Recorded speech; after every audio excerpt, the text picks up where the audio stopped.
ক্ষতির কোনো হচ্ছে গিয়ে মানে নেই, হিসাব নেই। আনুমানিক কিরকম টাকার ক্ষতি হবে একটু যদি বলতেন।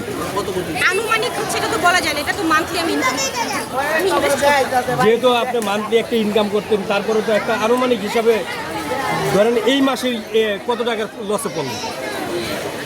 লক্ষ লক্ষ টাকা হিসাব। আচ্ছা, অনেকেই বলতেছে আপা, অনেকেই বলতেছে রিয়ামণি হিরো আলমের নির্বাচন ঠেকাতে আইনের আশ্রয় নিয়েছে, এটা কি মামলা করেছে? গোনাই ধরে কি? আমি তো নির্বাচন গোনাই ধরি। শোনেন, একটা সময় ধরতাম, কিন্তু এর কার্যকলাপ তো আপনারা নিজেরাই দেখতেছেন।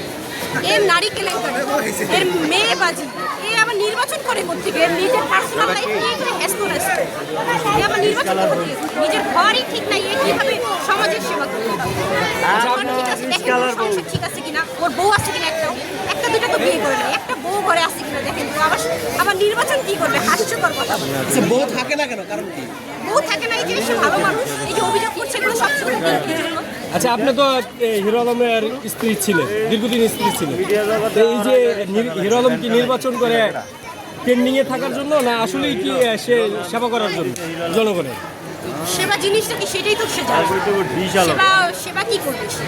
সে তো নিশ্চয়ই এগুলো করে সে মানে মজা পায়, বুঝতে পারছেন? এগুলো করে এই যে অনলাইনে সে একটা সময় তাকে জনগণ ভোট দিয়েছিল আওয়ামী লীগের আমলে। কেন দিয়েছে জানেন? আওয়ামী লীগের উপরে রাগ করে তারে ভোট দিয়েছে, মানে জিতদের আগে। এখন তাকে কয়টা ভোট দেয় সেটা খেয়াল নেই।